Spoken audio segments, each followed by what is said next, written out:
Hey, good morning. So, with passing of Ozzy here, a few days ago, I haven't really listened to a lot of, heavy metal or rock and roll.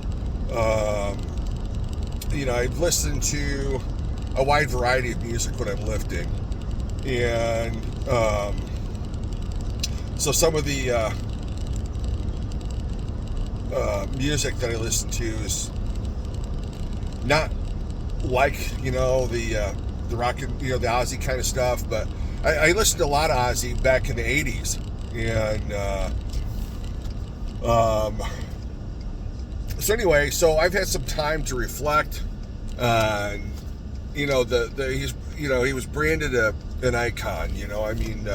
One of a kind, which he was. I mean, you're not gonna there's not another voice like Ozzy Osbourne. You can go just about anywhere in the world, just about, minus, say, just a handful of countries where, you know, uh, most of Europe, obviously throughout the world. Anyway, without getting crazy into specific countries, but usually the moment Ozzy opens his mouth and sings the first um, few vocals, everybody knows, oh, yep, that's Ozzy Osbourne. Yep, yep, yep. Same thing with Elvis Presley.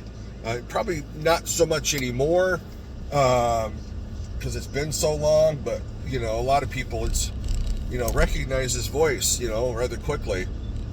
And so anyway, so I watched a bunch of documentaries and stuff on Ozzy and his growing up, and in the other bands that said, you know what, he was a huge motivator for me, and that's what got my band started. And I think what's his name from Metallica said, man, if it wasn't for I'm not paraphrasing, but Ozzy set the stage for them, and many others, attributed their kicking off because of Ozzy. And I didn't realize too that Ozzy didn't write a lot of songs. And what was it, Randy Rhoads did, and there's another guitarist I think from Black Sabbath that wrote a lot of music. There may have been I think there was a drummer that may have written some. Anyway, and Ozzy kind of jumped in here and there, blah blah blah, but the vast majority of his songs weren't written by him, and I thought they were. And but anyway, so Ozzy was the Mickey Mouse to the Disney, and so Ozzy was to Black Sabbath, and then then his solo career. He was the front man. He was the face, the brand of those, as independent and as Black Sabbath. He was the face. It was his voice. And so it was interesting. His first wife, and I didn't realize they had an older daughter, Amy, that didn't want to participate in the making of the Osbournes. And so during that whole filming episode, she moved out of the house, which I guess was Sharon had a hard time with. But hey, they chose to do that, and she wanted to remain. She wanted to keep some privacy, and you can't blame her. Who wouldn't want to have some privacy when your dad's so famous?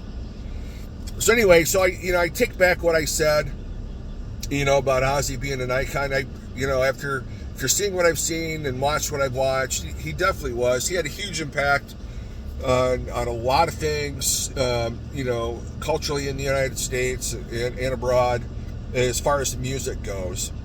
And but Ozzy said, hey, when I'm on stage, that's a different dude. That's not the real me. I do it. It's like Gene Simmons. They put on the makeup, blah blah blah. That's not the real me. And that kind of makes sense, because you put on this persona, this character, in order to do, in order to perform and all this other stuff. Hence the eye makeup and all the other stuff. It's just Ozzy portrayed himself as something else other than who he really was, in order to be this character that lots of people loved. And I think some people took it to the extreme, some wackos, the occult stuff, but then there's I think there was a video that talked about where the Black Sabbath name came from. I want to say it was a movie, and they were trying to think about a name, and then there was this billboard that said Black Sabbath on it, and Ozzy's like, hey, how about Black Sabbath? And they kind of liked it. So it didn't have any evil undertones or demonic undertones.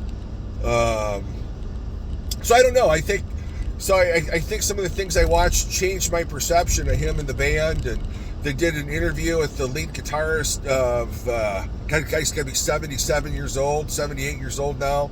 So did an interview with him, and this guy's worth 140, 180 million dollars. So I mean, it's just I don't know. So it changed my perspective. So I wanted to make this video saying, you know what, I was wrong. Ozzy does deserve the title, I think he's he earned it. But with that fame and all that fortune and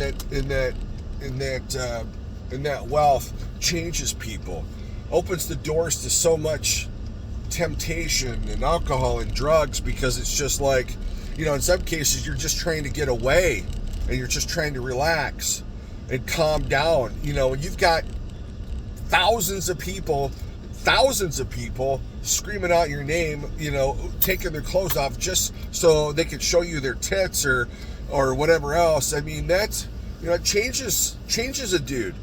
So anyway, so that's my take on that. So I take back what I said in my first video on Ozzy. I was totally off base.